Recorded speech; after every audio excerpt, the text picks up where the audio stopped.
समीक्षात्मक संबोधन।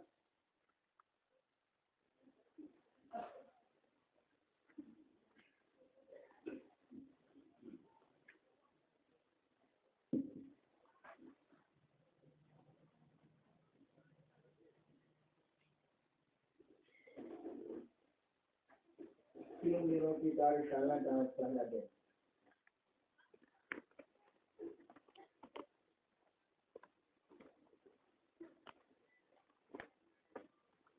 आप सभी यात्रा से आए हैं, थके हुए हैं, क्यों नहीं आप भी सोएं और मैं भी सोऊं। आराम बड़ी चीज है, मोड़ सकते। विषय दिया गया है समीक्षात्मक संबोधन। आज जो बातें हुई और जो आपने कहा उस पर प्रश्न भी आए, जिज्ञासाएं भी आई। हम लोग पहले चलते हैं जिज्ञासाओं को देखते हैं कि आपने क्या लिखते हुए मंडल पढ़ना है। जिज्ञासा भाई महेश कुमार गुड़गांव से। जब हम चर्चा करते हैं तो गुरु भाई बहन शिव गुरु को छोड़कर हमारी तरफ आकर्षित होने लगते हैं। इस आकर्षण को शिव गुरु के प्रति कैसे मोड़ा जा सकता है? आकर्षण है बिल्कुल स्वाभाविक है। जब आप गुरु चर्चा करेंगे तो कोई आपकी ओर ध्यान देगा, बिल्कुल स्वाभाविक है। ध्यान नहीं देगा तो आपकी बात सुनेगा ही नहीं, और सुनेगा भी तो समझेगा नहीं। तो लोग तो प्रथम का पहली बार तो आप ही चर्चा करने वाले की ओर ही आकर्षित करते हैं। लेकिन हमारी आपकी कोशिश होनी चाहिए कि इस आकर्षण को गुरु के प्रति ले जाएं, उसके मन को ये समझाएं कि तुमको शिव का शिष्य बनना है, और आपने उसको शिव का शिष्य बनने का तरीका सिखलाया है, मार्ग बताए हैं कि तुम शिव के शिष्य कैसे बनोगे। और जब आप उसको प्रेरित करेंगे कि दूसरों से वो शिव गुरु की चर्चाएं करें तो आपके प्रति तो आकर्षण रहेगा। लेकिन धीरे धीरे ये आकर्षण अपने गुरु शिव के प्रति उसका बदलता चला जाएगा और वो शनै शनै शिव गुरु की ओर बढ़ेगा। ये कोशिश हमेशा होनी चाहिए कि शिव से शिव की ओर बढ़े। आप उनकी चढ़ाई को रोक नहीं, उनकी यात्रा को आप अवरुद्ध नहीं कर दें, ये आपका प्रयास होना है। जैसे मैं लोगों को कहता हूँ कि आप जिलों में क्षेत्रों में जो काम करते हैं उन लोगों को आगे बढ़ने दीजिए और खुद पीछे होइए। पीछे से उनको जरूरत हो तो रास्ता बताइए या उनको समझाइए, आगे चलिएगा तो बढ़ेगा कैसे। और कोई जरूरी नहीं है कि आप चल रहे हैं तो आपसे आगे कोई जाएगा नहीं। ऐसा तो नहीं है कि हरिनाम ने शिव की बात की, अब हरिनाम से ऊपर शिव की तो जाएगा ही नहीं, क्योंकि दूरी तो बड़ी लंबी है। कहाँ वो शिव, कहाँ हम और आप। हो सकता है किसी पर दया हो और हमसे आगे बहुत दूर निकल जाए वो, लेकिन जब आप उसका मार्ग रोक लेंगे, जब आप कहेंगे कि हमसे पूछ के तुम ऐसा क्यों नहीं करते, तुम ऐसा क्यों करते हो, हमको तुमने बताया नहीं, इसका मानी उसका अपराध रोक रहे हैं। ये अपराध होगा अपने गुरु शिव के प्रति हमारा आपका। ऐसा हमको आपको नहीं करना चाहिए। इसको पढ़ने देना चाहिए, आगे जाने देना चाहिए और कोशिश करनी चाहिए कि शिव की ओर चले। अरे हमारा क्या है, हम तो आए हैं महादेव की बात करने, चले जाएंगे। ये लोग शिव की ओर बढ़े, आगे चले, ताकि मेरा शिव घर घर का शिव हो जाए, लोगों के दिलों का शिव हो जाए। ऐसा हमारा आपका प्रयास होना चाहिए।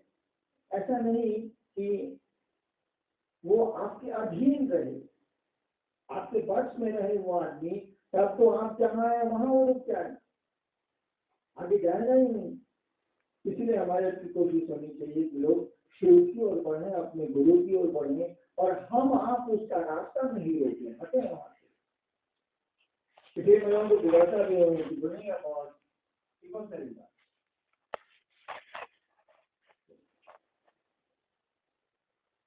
भाई लक्ष्मी यादव सीतामढ़ी, ज्ञान शिष्यों में शिव गुरु के द्वारा दी जा रही है, तो फिर शिष्यों में समरूपता एक तरह क्यों नहीं दिखती?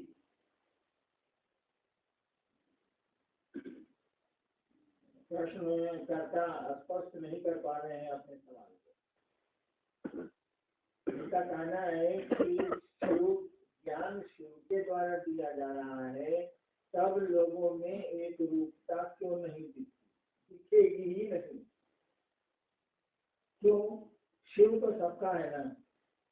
ऐसा तो नहीं कि वो कुछ लोगों का है, कुछ विशेष जाति का है या कुछ विशेष स्थान का है। जब सूरज चांद सितारे सबके हैं, ये बादल सबके हैं, ये हवा सबकी है, तो शिव तो बहुत ऊपर है, बहुत ऊपर है। उसके तो सभी हैं, और जब शिव के सभी हैं और सभी में आपस में भिन्नता, सबकी प्रकृति और प्रवृत्ति अलग अलग है। कोई आदमी एक जैसा नहीं मिलेगा आपको, किसी के अंगूठे का निशान एक नहीं मिलता है, किसी के आंख की पुतली एक जैसी नहीं होती है, किसी का मिजाज एक जैसा नहीं होता, सबका अलग अलग डिजाइन है, अलग अलग प्रकृति है, स्वभाव है, और अलग अलग प्रवृत्ति है, उनकी चाहत अलग अलग है। तो शिव तो सबके लिए देंगे ना, इसीलिए उनके द्वारा ज्ञान में एक रूपता हो ही नहीं सकती, एक रूप होगा ही नहीं वो, क्योंकि सबको तो ज्ञान का लेवल अलग अलग सबका न है, उसी पर उसको ज्ञान उतारना है, एक रूपता कैसे होगी? लेकिन शिव गुरु से जुड़ना है तब एक रूपता होगी। शिव जब गुरु बनेंगे किसी के, तब एक रूपता नहीं होगी, उनका ज्ञान भिन्न भिन्न तरीके से जाएगा, ताकि सबके वो गुरु हैं। वो 5 आदमी के नहीं है, डिजाइन में बता दिया हो गया, नहीं चलेगा। लेकिन शिव गुरु से जुड़ने की प्रक्रिया एक ही होगी, उसमें समरूपता होगी, उसमें एक रूपता होगी। वही आपके 3 सूत्र हैं जो आपको शिव गुरु से जोड़ते हैं। जैसे जैसे आप शिव गुरु से जुड़ने लगेंगे, तब ज्ञान किस किस तरह से आप पे उतरेगा, ये तो शिव सूत्रों का विषय है, ये हमारा आपका तो विषय नहीं। हमारा आपका तो विषय है कि हम लोग शिव गुरु से जुड़ने की बात कर रहे हैं। आप शिव को अपना गुरु बनाए, शिव के शिष्य बने, शिव गुरु से आप अपना जुड़ाव करें।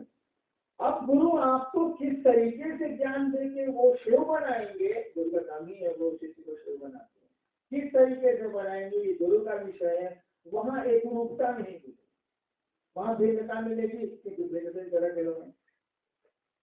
लेकिन शिव गुरु से जुड़ने में एक रूपता मिलेगी, गुरु के पास जाने का रास्ता एक होगा, लेकिन गुरु जो ज्ञान नहीं है वो एक ही ज्ञान होगा, ऐसा नहीं। इसीलिए कि सारा जगत उनका है, वो विश्व गुरु है। जगत में भिन्न भिन्न तरह के प्राणी है, एक मछली खाता है, एक नहीं खाता, एक लहसुन खाता है, एक नहीं खाता है, तो उसकी प्रवृत्ति अलग अलग है, तो ज्ञान का तल भी अलग अलग होगा। लेकिन एक दिन जब वो शिव होगा, तब उसकी एक रूपता आ जाएगी, तब वहां भिन्नता नहीं रहेगी, लेकिन पूरे रास्ते में तो भिन्नता रहेगी। जी, भाई राजकुमार कोलकाता से और मदन सिंह बक्सर, इन दोनों भाइयों की जिज्ञासा है कि 3 गुणों के बारे में तो हम सुने हैं साहब से कि 7 रज सम है, परंतु ये 7 रज सम है क्या? साहब कृपया इस पर प्रकाश डालेंगे और सरल शब्दों में अगर हो तो समझाने की कृपा करें। गुण का मानी होता है संस्कृत में बंधन, गुण शब्द का अर्थ होता है बंधन। बर्फ का गुण है कि वो ठंडा होता है, ये बंधन है उसका। अगर ठंडा नहीं है तो आप कहेंगे तो ये बर्फ नहीं है, ठंडा। गुण का संस्कृत में अर्थ होता है बंधन। कहा जाता है कि परमात्मा 5 तत्वों, जल पावन 5 तत्वों और 3 गुणों से पूरी सृष्टि को बनाता है, रखता है और तोड़ता है। 9 अंक की जो बात है, तो 5 तत्व हो गए। इस 5 तत्वों के भिन्न भिन्न अनुपात को बांधने के लिए जिस रस्सी का प्रयोग होता है, उसको कहते हैं 3 गुण सत रज तम। सत का मानी हुआ कि परमात्मा जो इस सृष्टि को बना रहा है वो खुद ही बन रहा है, उसका मेंटल प्रोजेक्शन है, वो सोच रहा है, उसकी परिकल्पना है, वो सोच रहा है एक मैं भूत हो जाऊं, तो वो ही खुद बना है, तो फिर वो वापस भी करेगा कि नहीं करेगा?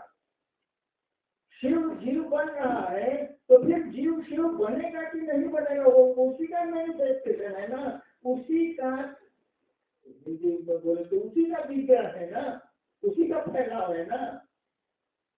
तो वो भी सोचता है कि सृष्टि को मैंने बनाया है, मेरी रचना है, मैं हूँ उसमें, मैं हूँ उसमें, तो इसको तो वापस जीव को तो शिव होगा। इसको बोलते हैं सतोगुणी शक्ति। वह शक्ति, वह गुण, वह बंधन जो जीव को फिर शिव बनाएगा, वह बंधन जो शिव से जीव में आया है और इस कारण से आया है कि वो फिर बंधन आपको बांध के ले जाएगा शिव के पास। शिव के पास जाने के लिए भी आपको बांधने की जरूरत है। लोग कहते हैं ना कि जीवन मुक्त होगा, तो जीवन मुक्त करने के लिए भी बंधन की जरूरत है, उसके बिना जीवन मुक्त नहीं होंगे आप। क्यों?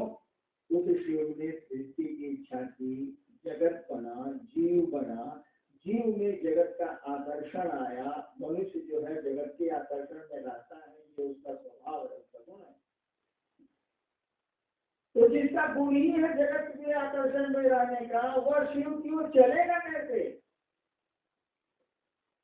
वह जब गुरु के सानिध्य में जाएगा, उसका कोई सही गुरु होगा, तब फिर गुरु उसको बांधते हैं कि तू अब उस बंधन को छोड़, इस बंधन में चल। इसी को बोलते हैं सतोगुणी शक्ति। वह उसका गुण, वह परमात्मा का गुण जो जीव में आता है और परमात्मा के तत्वों को ज्यादा धारित करता है। दूसरा गुण है रजोगुणी शक्ति, जिससे सृष्टि बनती है। रजोगुण क्रोध को बोलते हैं, गुस्से को बोलते हैं, या कुछ किसी चीज के निर्माण को बोलते हैं, तो निर्माण होना नहीं। और तमोगुणी शक्ति उसको कहते हैं कि तमोगुण नहीं होगा तो सभी तो सतोगुण में चले जाएंगे। तमोगुण नहीं होगा तो फिर जगत का आकर्षण होगा कैसे? तो जीव फिर जीव बनेगा ही नहीं, वो तो शिव के पास ही रहेगा। तमोगुणी शक्ति आपको अंधेरे में डालती है, सही स्थिति का भान नहीं होने देती है, जानते हुए भी कि हम नहीं रहेंगे दुनिया में, आपको ये नहीं पता चलता है कि आप नहीं रहेंगे, आपका व्यवहार बताता है, आपका आचरण बताता है कि आप नहीं रहेंगे।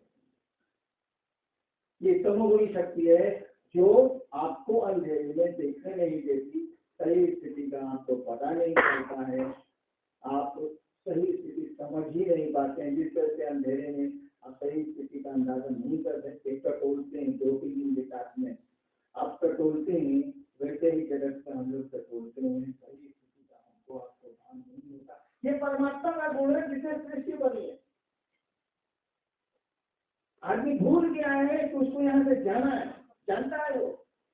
श्मशान अपनों की लाश जलाने जाता है तो वो 10 मिनट 15 मिनट 1 घंटा तक सोचता है ये सबसे हौसला का हो, यही सबका हाल होना है, मेरा भी तो होना। चलना चला गया, हम भी तो अब चले भी जाएंगे, या कौन कब जाएगा किसको पता। और लाश जला के जैसे निकला, मैंने देखा है पटना पास घाट में, जैसे निकला, रे जिलेबी गरम छनी है रे। देखिए वो जो वैराग्य पैदा हुआ था स्मशान में, साला सबको एक दिन चला जाना है, हमको भी तो जाना है, आदमी भी चला गया, थोड़ी ही देर के बाद खत्म हो जाता है। और फिर जिलेबी पर गरम चाहिए, जिलेबी उसको ऊपर पर चला, दुनिया में पहुंच जाता है। यही ध्यान देगा, सही दिखता ही नहीं है हमको। किसी को बोलते हैं तमोगुणी शक्ति। ईश्वर की तीनों शक्तियां जो है, तीनों गुण जो है, जो पूरी सृष्टि को अपने में बांधे हुए हैं, वो एक उनका अपना गुण है सतोगुणी, गुण से सभी मिलते हैं। सतोगुणी शक्ति जो जीव को पुनः शिव में वापस करती है, ये रजोगुणी शक्ति फिर सृष्टि का फैलाव करती है, और तमोगुणी शक्ति जो है वो आपको जीव को सही स्थिति सोचने नहीं देती, अंधेरे में पड़े रहने देती है। वही जब शिव गुरु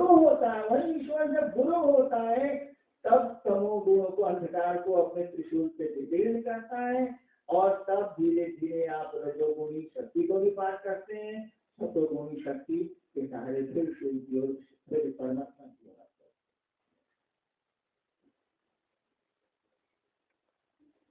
हैं। एक जिज्ञासा है, ये तीसरा रहस्य को समझाने की कृपा, तो जिसने पढ़ा अंकों का खेल उससे न पूछना चाहिए, खेत खाए गढ़ा मार खाए झोला।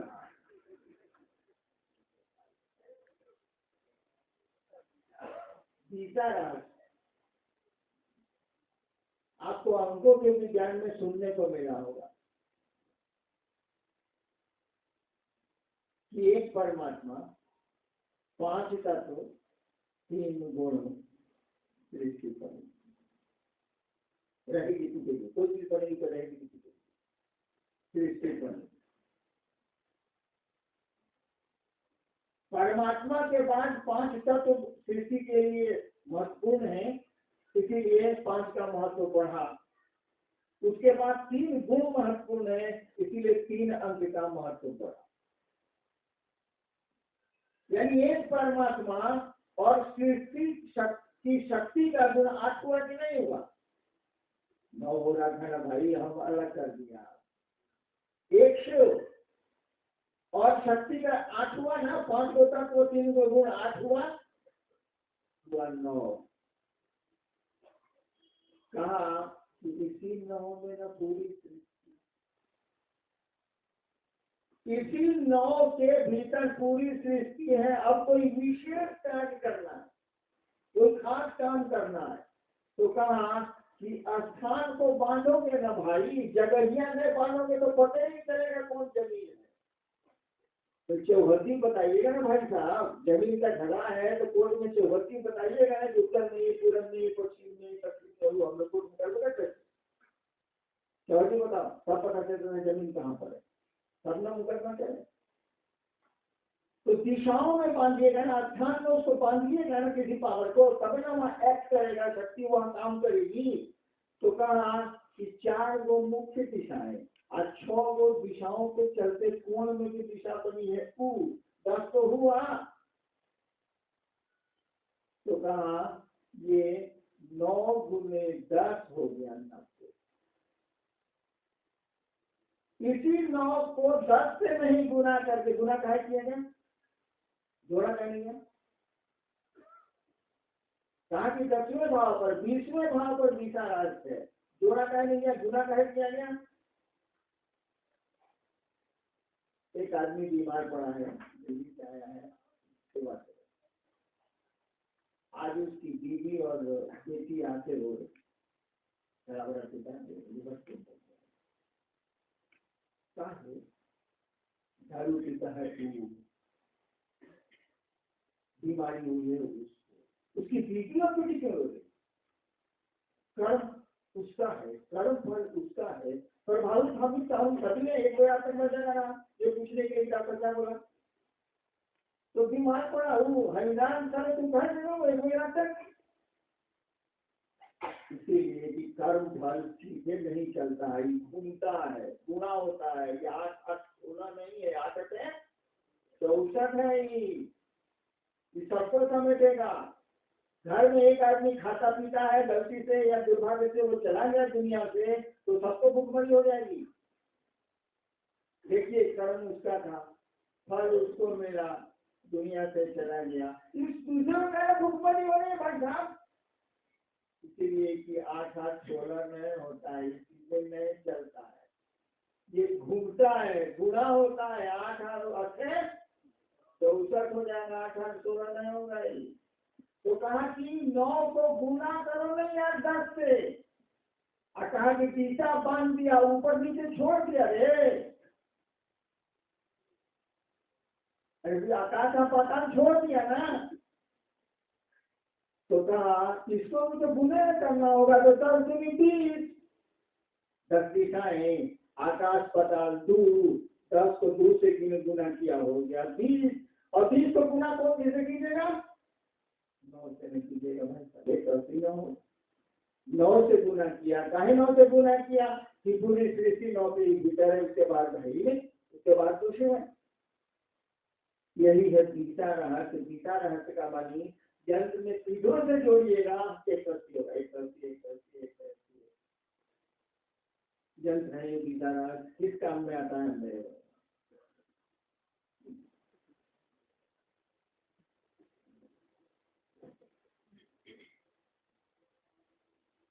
महेश्वर शिव को भी अपने शिष्य के अविकसित ज्ञान के स्तर पर आकर उसे पूर्ण ज्ञान की स्थिति में ले जाना होता है। इसलिए ये टूटता नहीं है। किसी भी गुरु को अपने शिष्य को ऊपर ले जाने के लिए, ज्ञान के हाई लेवल पर ले जाने के लिए उसके अखिल पर तो उतरना ही पड़ेगा। आप बहुत बड़े विद्वान, बहुत बड़े विद्वान, मान लीजिए गीता, अपने 8 साल के बच्चे को आप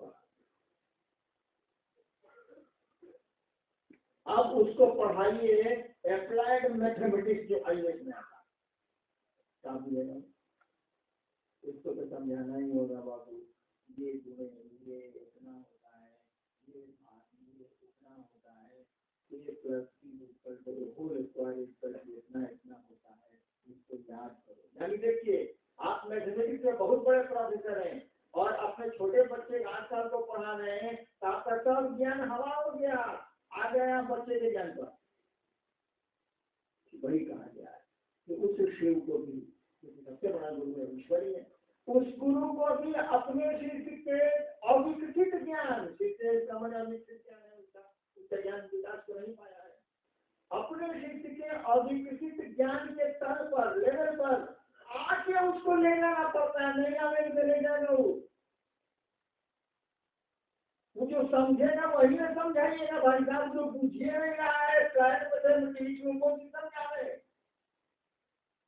एक बच्चे ने एक शब्दकोश उठा लाया, कहा कि पापा इसको पढ़ा दीजिए, अभी ओ आयु नहीं जानता। पढ़ाइएगा शब्दकोश, डिक्शनरी पढ़ाइएगा भाई साहब। एक दिन वो पढ़ेगा खुद डिक्शनरी, लेकिन पहले उसको आ से वहां ले जाना होगा, समय लगेगा, उसको पढ़ाते पढ़ाते वहां पहुंचाना होगा। वही कहा गया है कि गुरु अपने शिष्य के अविकसित ज्ञान के स्तर पर आकर उसको पूर्ण ज्ञान की स्थिति में ले जाते हैं। गुरु को शिष्य के ज्ञान के स्तर पर उतरना पड़ता है, शिष्य गुरु के ज्ञान के स्तर पर नहीं चढ़ नहीं सकता। महेश्वर शिव तो सदगुरुओं के गुरु हैं, अतः उनका शिष्य होकर लौकिक पारलौकिक मनोरथ स्वतः पूर्ण हो जाते हैं। क्या बोलना चाहिए? कितना ही लिखा है, लिखने वाले ने नाम भी नहीं लिखा, कभी कभी लिखी नहीं आता, उसमें सही हमको क्यों करता है, इसकी व्याख्या करना क्या करना है फिर तो। महेश्वर शिव तो सदगुरुओं के गुरु हैं, अतः उनका शिष्य होकर लौकिक पारलौकिक मनोरथ स्वतः पूर्ण हो जाते हैं। देखिए इसमें होशियारी, बहुत होशियारी से ही बात करी, तो बहुत खास बात नहीं है इसमें, औचित्य का बात।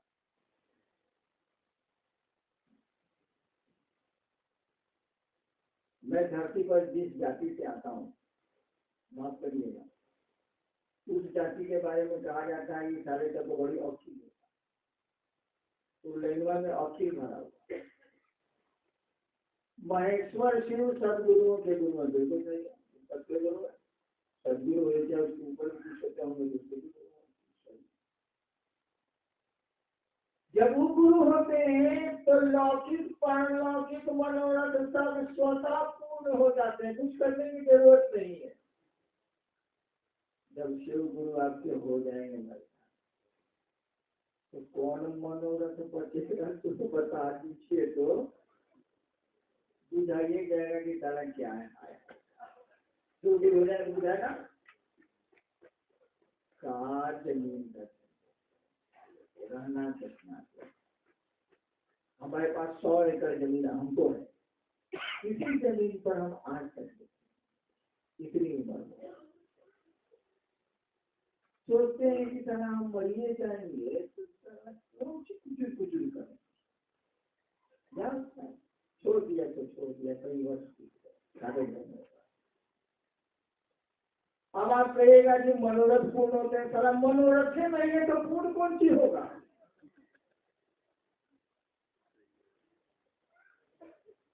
जब शिव आपके गुरु होंगे तो उनको वो आपको अच्छे लगेंगे।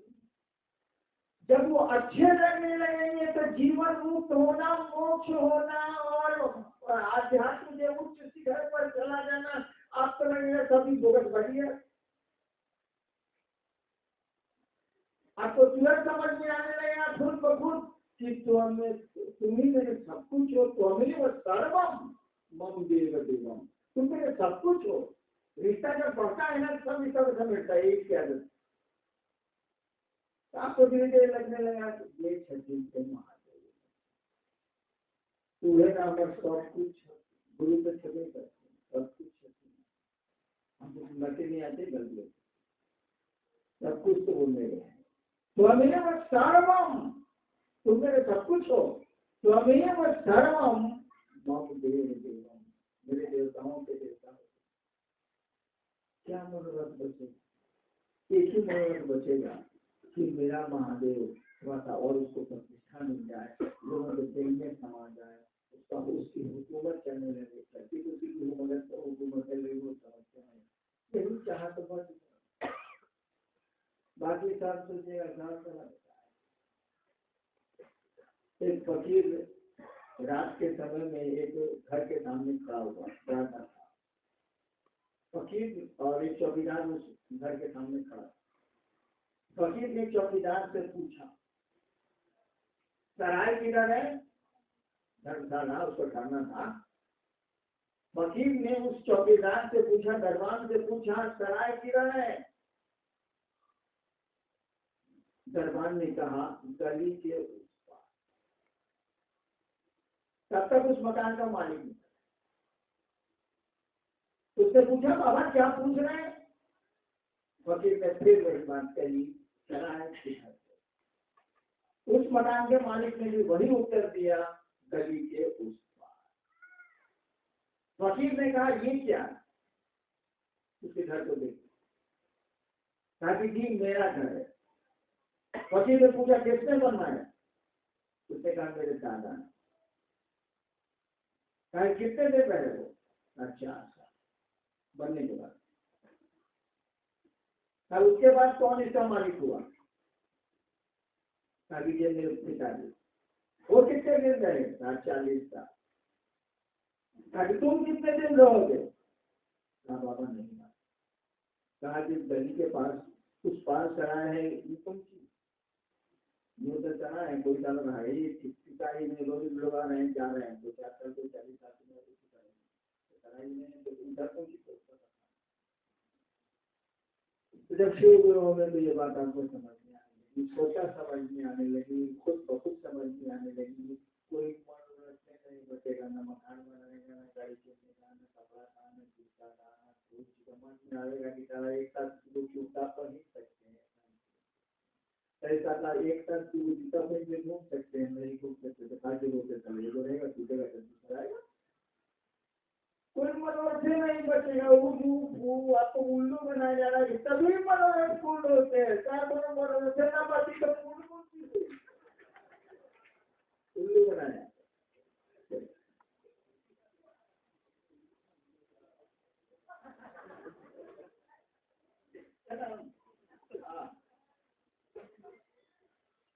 देखिए आप लोग भी थके हैं, मैं तो नहीं थका हूँ, मैं मुझको तो आदत है रात भर देखने। कल थोड़े विषय है भारी भारी, आज भी तो भारी भारी। जब शिव गुरु होंगे ना तो एक और मनोरथ, ये ज्ञान का मनोरथ। ये जो है ना, ये जानेंगे ये क्या है, ये क्या है, शिव क्या है, ये जगत क्या है, ये 3 सूत्र क्या है, ये त्रिगुणात्मक शक्ति क्या है, ये 5 तत्व क्या है, ये सारे मनोरथ खत्म। आपको लगेगा सब बेकार, इनका कोई महत्व नहीं। जब शिव गुरु होंगे तब क्या लगेगा बेटा? एक ही चीज लगेगी आपको जो ठीक है, बाकी किसी में कोई दम नहीं। क्या याद नहीं? अब कुछ इसका गाना याद करिए, याद नहीं अब कुछ भूल गया सब कुछ, इस बात मगर नहीं भूली, जूली आई लव यू, ये नहीं भूलेंगे। आपको लगेगा कि वही महादेव मेरा है। अरुण यादव ने ठीक कहा, कुछ चीज बड़ी है मन से। आपको लगेगा कि वही एक चीज है, बाकी ये ज्ञान, ये मुक्ति, ये मोक्ष, ये सारी चीजें कोई अर्थ नहीं रखती है। सच मानिए, मुझको तो बिल्कुल बेकार है, इनका कोई उपयोग आपकी जिंदगी में नहीं। लेकिन क्या करिएगा, हम आपको लाख ज्ञान हो जाए, लाख समझ आ जाए, लाख इन चीजों से दूर रखने का मन करे, लेकिन गुरु का आदेश तो सर्वोपरि होता है, वो तो सबसे महत्वपूर्ण होता है। और शिष्य वही है जो गुरु का आदेश माने। शिष्य शब्द बना ही है संस्कृत में शस्त्र धातु, शस्त्र धातु से बना है शासन, प्रशासन, अनुशासन, और उसी से बना है शिष्य। शिष्य शब्द का शब्द अंग्रेजी को बड़ी अच्छी है। शिष्य शब्द का संस्कृत में अर्थ ही होता है जो अनुशासित होने योग्य हो, जो अनुशासित, अनुशासन दूसरी से बना, जो अनुशासित होने योग्य हो। यानी शिष्य वही है जो गुरु के द्वारा अनुशासित होने योग्य हो। गुरु ने कहा बाएं तो जाएगा बाएं, तुम दिन को रात कहोगे रात कहेंगे, तुमको जो पसंद वही। शिष्य शब्द का अंग्रेजी बड़ी अच्छी है, डिसाइपल, डिसिप्लिन, डिसिप्लिन से डिसाइपल बना है। डिसिप्लिन का माने अनुशासन, डिसाइपल का माने अनुशासन माने। तो जो गुरु का अनुशासन माने वही शिष्य है। आपको लगेगा कि मेरा महादेव कुछ चाहता है, वो चाहे चाहे नहीं चाहे, बकवास है ये बात। महादेव का आदेश है कि दुनिया में जाओ, लोगों को शिव का शिष्य बनाओ। आदेश है, ठीक है, मान लिया मैंने, मुझको भी कहा था उन्होंने, लेकिन नहीं समझता था इसीलिए कहा था उन्होंने। अब तो समझता हूँ कि वो नहीं भी चाहते तब भी हमको आपको करना था। मेरा गुरु है, नाम है उसका जगत गुरु, विश्व गुरु, महागुरु, और कहा ये वो चेला नहीं है। हमको आपको तो खराब लगता है, उसको भले नहीं लगे। ऐसे प्रेमी है आप कि आपका प्रेम पात्र इतना बड़ा है, इतना महान है, 50,000 साल से उसके बारे में कहा जा रहा है कि वो जगत गुरु है, महागुरु है, विश्व गुरु है, और आपको खराब ही नहीं लग रहा है कि विश्व में एक आदमी उसको अपना गुरु नहीं मानता है, सारा ज्ञान उसके पास बेकार पड़ा हुआ है, कोई लेने वाला नहीं है। आपको, हमको तो खराब लगता है, हमको तो लगा था, और मैंने ये बात शुरू की थी 1983, मुझको तो खराब लगा था कि इतना बढ़िया गुरु है और एक आदमी इसको गुरु नहीं मानता। मैं तो जानता भी नहीं था कि वो गुरु है, लेकिन मुझको लगा था और मैंने ये काम शुरू किया। तो महादेव अगर आदेश नहीं भी दिए होते, बच्चों को तो सिखाना पड़ता है गुरु जी के क्लास में, तो उन्होंने हमसे कह दिया ठीक है, लेकिन वो नहीं भी कह रहे होते तो हो सकता था कुछ दिनों के बाद, कुछ वर्षों के बाद मैं यही काम करता कि लोगों को शिव गुरु से जोड़ता। मन में तो कहीं उठ ही रहा था कि इतना बढ़िया गुरु है जो एक लाइन कहने पर कि बुढ़ाऊ इज्जत रखी हो। उन्होंने तमाशा हो गया पूरे जिले में, और बहुत दूर तक की बात चली गई। एक लौंडा ठोंडा से जैसा वही है सारा महादेव को प्रसाद खिला दी, एक लाइन में जुर्म करा दिया, कैसा गुरु है वो। और 15 साल मैंने इतनी अस्मशान में साधना की, एक बार भी किसी का चढ़ा नहीं कर पाया मैं, और देखिए कैसा गुरु है।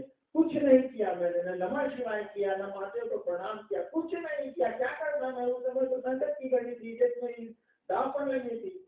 मैंने इतना ही मेरे मुंह से निकला था, बगल में मेरी पत्नी खड़ी थी, इधर खड़े, क्योंकि एक गेट के सामने 500 पब्लिक थी, एक गेट के सामने हम लोग 10-15 मजिस्ट्रेट वगैरह थे, ड्राइवर थे, उन्होंने इज्जत रखी। तो इतनी बात पे जिसने इज्जत रख ली मेरी, वो कितना महान होगा। कोई क्रिया तो उससे नहीं सिखलाई, तब भी उसने तो रखा। तो ये एहसान कोई कैसे भूल जाता। आज मैंने ये काम शुरू किया था, काम तो उससे पहले मैंने शुरू कर दिया था। तो हम लोगों को खराब लगता है कि हमारा गुरु विश्व गुरु है, जगत गुरु नमस्तुभ्यम शिवाय शिवदाय जहां से कहा हुआ है और ये कुछ नहीं। तो महादेव का आदेश हो या नहीं हो हमारा संकल्प है। हमको आपको खराब लगता है, हर को लगता है, किसी की बीवी को खराब लगेगा तो उसके पति के पास इतना ज्ञान है और कहा कोई उसको प्रणाम तक नहीं करता है, उसको खराब लगेगा ही लगेगा। जिसको आप प्यार करते हैं उसको प्रतिष्ठा देना चाहते हैं, ये आपका सवाल है। तो हम लोग का संकल्प है, हम लोग करेंगे इस काम को।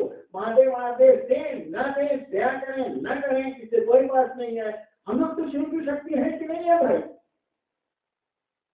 जिस तरह से भगवती है, जिस तरह से पहाड़ है, पेड़ है, जीव है, जगत है, इंसान भी तो उसी शिव की शक्ति है ना।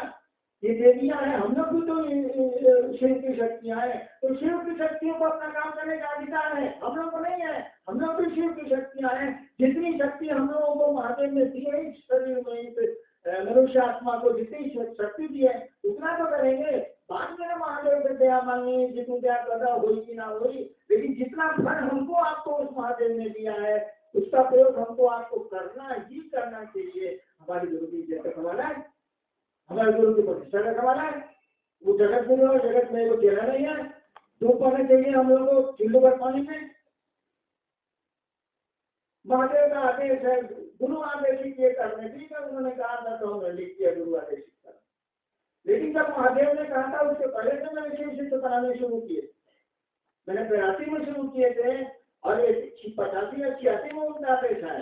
हाँ ठीक है, मैं साधना बतलाता था कि कोई काम करने को नहीं करता था।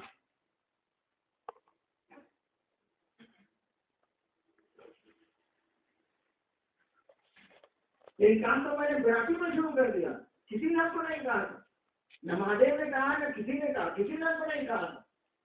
मेरे मन ने कहा कि इतना बढ़िया गुरु, और उसको गुरु का नहीं बनाता है भाई। और जब कहना शुरू किया तब लोगों ने बताया कि गीतांजलि दरबार की गुरु है, हम जानते हैं। ये हमारा आपका संकल्प होना चाहिए। महादेव का आदेश है कि नहीं है, इससे कोई बहुत बात नहीं है। और महादेव ने दया नहीं की है, आखिर हम आप हैं कैसे? अपनी शक्ति से तो इतना काम हम कर लेते हैं, मामूली काम करते हैं। मेरा एक ड्राइवर है, सारा 12 को बच्चा पैदा किया, नाम नहीं बता दूंगा तो हमेशा करता हूँ। अगर 12 को बच्चा पैदा कर दिया। हमारे माननीय अध्यक्ष महोदय 10 से ऊपर होंगे, इतना कर सकते हैं। और उस महादेव को जगत में प्रतिष्ठित करने की कोशिश नहीं कर सकते। ठीक है, हम कोशिश करेंगे, हारेंगे। बड़ी बढ़िया कहानी है वो अगस्त मुनि की। कहा जाता है वो शिव के सिद्ध थे। अगस्त जा रहे थे दक्षिण भारत, कहानी है। देखा एक तिहारी समुद्र में अपना पूंछ डुबोती थी और पानी पर आके छिड़क गई। देखते रहे अगस्त, उनका नाम था कुंभली ऋषि अगस्त। देखते रहे वो। थोड़ी देर के बाद उनको आश्चर्य हुआ कि गिलहरी समुद्र में पूंछ तो बाती है, आप पनिया बालू पर छिड़क देते ही काम किए जा रहे हैं, इससे समुद्र को काम कर रहे। उन्होंने पूछा गिलहरी तुम ऐसा क्यों कर रहे हो? गिलहरी ने कहा समुद्र में मेरे अंडे बाहर ही है, वापस नहीं करना। कहानी एक अगस्त ने समुद्र से कहा कि तुम अपने ये गिलहरी के अंडे वापस कर दो, समुद्र चाहे सारा चिंता नहीं। कहानी आगे बढ़ती है, उन्होंने पूरा समुद्र चुल्लू में पी लिया। समुद्र खाली हो गया तो गिलहरी को उसने उन्होंने कहा कि आपने अंडे ले लें। देखिए गिलहरी का प्रयास कोई मानी रखता है क्या? समुद्र गिलहरी की पूंछ के डुबाने और बालू पर पानी छिड़कने से खाली होगा। वो तो बरसात के पानी से भी नहीं बढ़ता है और गर्मी की सूरज की गर्मी से भी नहीं बढ़ता, उसका जल रहता है। गिलहरी के पूंछ से उसको क्या अंदर है? लेकिन कोई अगस्त तो खड़ा हुआ, कोई अगस्त तो आया जिसको गिलहरी के प्रयास पर आश्चर्य हुआ और दया आई, करुणा आई और उसके अंदर मिल गए। हम लोग तो ऐसा ही प्रयास करेंगे। ठीक है, हमारा आपका प्रयास गिलहरी की पूंछ वाला ही प्रयास होगा समुद्र को सुधारने का। शायद कोई अगस्त आ जाए, कोई शिव का शीत आ जाए या फिर शिव ही आ जाए, हमारा आपका रिजन हो जाएगा, हमारा आपका लक्ष्य पूरा हो जाएगा। हम तालियां बजाते खुशियां मनाते हैं, हम लोग का